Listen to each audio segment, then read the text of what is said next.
Kisah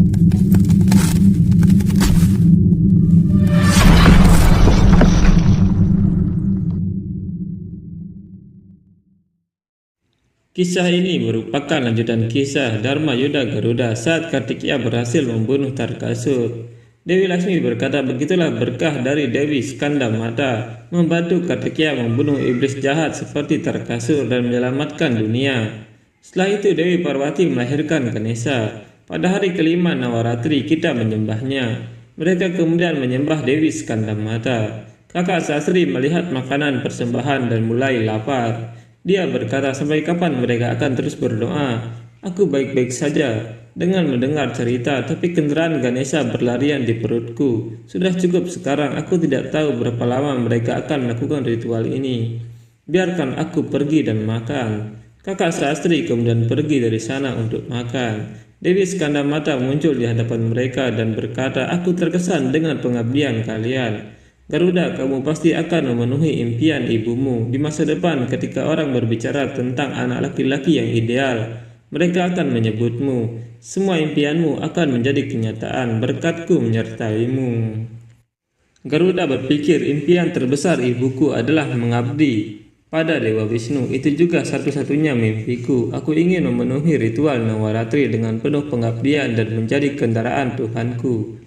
Keesokan harinya mereka melakukan puja Nawaratri lagi. Sastri dan istrinya terlihat bahagia dan Dewi Laksmi berkata, saudari, aku senang melihatmu tersenyum. Istri Sastri berkata, setelah mendengarkan cerita Dewi Skandamata kemarin, aku merasa sesulit apapun keadaan yang dialami ibu dan anaknya, ikatan ibu dan anaknya tidak akan pernah bisa terputus. Entah bagaimana aku mulai percaya bahwa putraku akan kembali. Dewa Wisnu berkata, kamu telah membangun harapan dengan ritual ini, itu bagus, jangan khawatir. Berdoalah dengan penuh pengabdian dan Dewi tidak akan mengabaikanmu. Kakak Sastri datang lagi dan berkata, seseorang dapat memelihara sapi, anjing yang menggonggong, tetapi tidak pernah akan meningkatkan harapan. Kamu berpuasa selama beberapa hari dan merasa seperti orang suci. Jangan lupa bahwa kamu adalah wanita biasa, kamu tidak bisa mengendalikan putramu. Dan sekarang kamu meningkatkan harapan bahwa Dewi akan mengabaikan kesalahanmu dan memenuhi keinginanmu. Itu terlalu banyak. Sastri berkata, cukup kakak, mengapa kamu begitu kasar? Kakaknya berkata, aku berbicara kebenaran. Tamu kalian berpura-pura membacakan kisah Dewi dan menyesatkan adik iparku. Aku tahu sifat orang-orang seperti itu. Dewi Laksmi menjadi murka mendengarnya dan berkata, apa yang kamu katakan? Melihat kemarahan dalam diri Dewi Laksmi, kakak Sastri ketakutan dan berpikir, aku melihat kemarahan Dewi, apakah itu ilusi? Dewi Laksmi berkata, sulit bagi wanita untuk menjalani kehidupan normal di dunia ini. Dan kamu meskipun seorang wanita telah mencabik-cabik impian wanita lain. Kamu harus memberinya kedamaian, tapi kamu malah melecehkannya. Kakak Sastri berkata, tidak, bukan seperti itu, biarlah. Ayo lanjutkan pemujaannya. Kakak Sastri ketakutan dan duduk diam. Garuda berkata, kamu tidak perlu terpengaruh olehnya, Dewi akan memenuhi keinginanmu. Dewi Laksmi berkata, sampai sekarang kamu mendengar kisah bagaimana Dewi lahir sebagai Sahil Putri di rumah Raja Himawat. Setelah menjalani tapa Brahmacarini, dia mencapai Dewa Siwa sebagai suaminya. Sebagai Dewi Chandraghanta, dia memainkan lonceng dan menghancurkan kekuatan jahat. Kemudian dia merapikan dunia dan rumah suaminya. Sebagai Dewi Kusmanda, dia membuktikan bahwa dia adalah kekuatan hidup planet ini. Sebagai Dewi Skandamata, dia melahirkan Kartikeya dan Ganesha lalu membesarkan mereka hingga menjadi mampu. Dari semua bentuknya, seperti setiap wanita, tujuan utamanya adalah rumah suaminya dan anak-anaknya. Namun identitas perempuan tidak boleh dibatasi oleh 4 dinding. Bersama keluarganya, seorang perempuan mampu bekerja untuk masyarakat dan kesejahteraan rakyat. Jadi pada hari ke-6 Nawaratri kita menyembah bentuk Dewi Katyayani. Dia menunjukkan kekuatan wanita ke dunia ini. Garuda berkata, bentuk Dewi ini bagaimana awalnya? Dewa Wisnu berkata, iblis adalah alasannya Suparna. Hanya Dewi yang bisa mengakhirinya.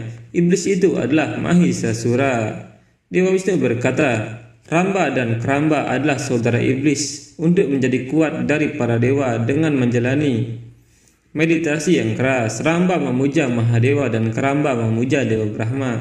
Setelah terkesan dengan meditasi Ramba, Dewa Siwa memberinya anugerah untuk dikaruniai seorang putra yang sangat sakti. Dengan meditasi dia akan menjadi hampir abadi. Mendengar itu Ramba senang, tapi Dewa Indra dan dewa lainnya khawatir. Setelah mendapat anugerah dari Dewa Siwa, Ramba jatuh cinta dengan iblis wanita yang kuat bernama Mahisi. Dia diberkati dengan seorang putra. Putra itu bernama Mahisasura. Segera setelah lahir, Mahisasura menjadi sangat kejam. Tidak hanya hewan dan manusia yang takut padanya, tetapi bahkan para dewa juga. Dia memiliki kemampuan untuk menjadi sangat kuat. Jika dia menjadi abadi, dunia pasti akan hancur. Segera setelah kelahirannya, Mahisasura melakukan kekerasan. Dia mulai menyiksa hewan dan makhluk hidup di sekitarnya tanpa alasan. Wataknya bahkan membuat para dewa membatu. Mereka mengira jika Ramba juga meminta seorang putra seperti Mahisasura sebagai anugerah, maka dunia akan hancur. Jadi mereka memutuskan untuk mengganggu meditasi Ramba. Dewa Indra mengambil wujud buaya dan memasuki danau tempat Ramba sedang melakukan meditasi yang keras. Buaya itu menyebabkan meditasi Ramba terganggu dan pertempuran sengit pun terjadi di antara mereka. Dewa Indra memusnahkan Ramba dalam pertempuran. Tapi saat itu, Ramba tiba di sana bersama istri dan putranya. Melihat kematian adiknya, Ramba bersedih dan berkata, "Ramba, saudaraku, apa yang telah terjadi? Kamu meninggalkanku terlalu cepat, saudara. Kita belum menaklukkan dan menguasai dunia, saudaraku. Apa gunanya dunia ini bagiku sekarang setelah kamu tidak ada lagi? Dan apa gunanya pemerintahan seperti itu? Tidak, aku tidak bisa hidup tanpamu, saudaraku. Aku datang. Keberadaanku tidak ada artinya tanpa Ramba. Nak, kamu harus membalas kematian ayah dan pamanmu, dan ingatlah para dewa ini memaksaku untuk menerima kematianku sebelum waktunya." Mahisi berkata, "Aku sadar akan cinta yang kamu simpan untuk saudaramu, tetapi jika kamu meninggalkanku, apa yang akan terjadi padaku, suami?" Ramba kemudian masuk ke dalam api dan Mahisi berkata, "Aku seorang wanita tak berdaya. Aku tidak bisa membayangkan hidup di dunia ini tanpa suamiku. Aku juga akan meninggalkan kehidupan ini." Mahisasur berkata, "Tidak, ibu." Ibunya berkata, "Tapi kamu harus membalas kematian kami, nak. Kamu harus menggulingkan raja para dewa, Dewa Indra, dan menjadi penguasa tertinggi dari 3 dunia." Mahisi kemudian menenggelamkan dirinya ke dalam air. Melihat itu, Resi Sukracarya berpikir, banyak iblis telah kehilangan nyawa mereka karena tipu daya dan kekuatan para dewa. Tapi aku tidak akan membiarkan iblis menghadapi ketidakadilan lagi. Aku sendiri yang akan mengajari Mahisasur.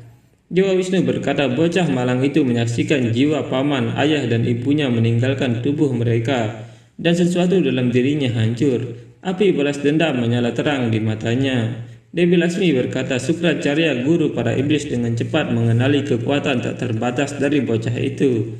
Dan seiring berjalannya waktu, keyakinannya menjadi semakin teguh. Mahisasur akan mengalahkan Dewa Indra dan dewa-dewa lainnya, lalu menegakkan kedaulatannya yang tak terbantahkan atas surga. Menjadi putra Ramba, Mahisasur dianugerahi anugerah Mahadewa bahkan sebelum kelahirannya, bahwa jika dia sungguh-sungguh melakukan meditasi, dia akan diberkati dengan anugerah sekuat ramuan keabadian. Jadi Resi Sukracarya memerintahkannya untuk melakukan meditasi untuk memuaskan Dewa Brahma demi mencapai takdirnya, yaitu kekuatan anugerah yang tak terbatas. Mahisasur melakukan meditasi kepada Dewa Brahma dengan sangat keras selama bertahun-tahun. Melihat itu, para dewa menjadi khawatir dan berkata, perkembangannya membuat kita khawatir. Hanya ada satu solusi yang tersisa, kita akan mengganggu meditasinya. Resi Sukracarya berpikir, aku harus menggagalkan konspirasi para dewa. Aku harus melindungi meditasi Mahisasur dari gangguan apapun.